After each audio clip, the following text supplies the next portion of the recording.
aminin mo, minsan kasi balagbag tayong makipag-usap. So, Capricorn, siguro minsan inaayos natin kung paano tayo magsalita. And I think that's one of the reason kung bakit tayo may nag-aaral ngayon or kumbaga inaayos natin kung paano natin i-deliver, no?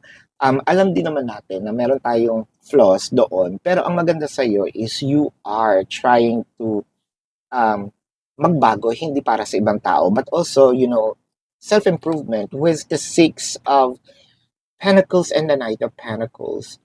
Para kasi ang nangyayari dito, yung binibigay mo, um, parang naging isang trabaho, no?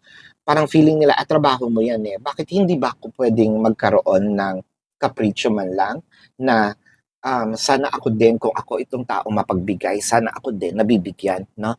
Marami kasing bagay dito na sinasabi mo um, or sinasabi nila, no, sa'yo or niya sa'yo, masyado kang makasarili, bla bla bla, yada yada.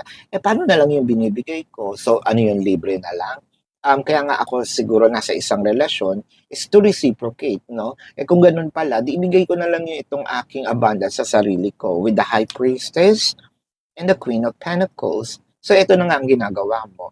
So, medyo nililimit natin ang mga abundance natin. Probably, hindi tayo ngayon pala sagot into whatever shape or form, no? Siguro mas nagkukulong tayo sa kwarto, mas sinasarili natin, hindi sa pagdadamot, no? Mas sinasarili natin ang energy natin. Mas okay siguro, no, na hindi mo na nakikipag-mingle with people. Nag-enjoy ako sa company ko with the Wheel of Fortune and the World card. Tsaka na siguro parang feeling ko minamaliit ka, no? Parang feeling ko ang liit-liit ng tingin nila sa'yo. Whether it is kaibigan, family, friends, yung person mo mismo. Kasi siguro, feeling nila, ay umaasa lang to sa akin. No, hindi na.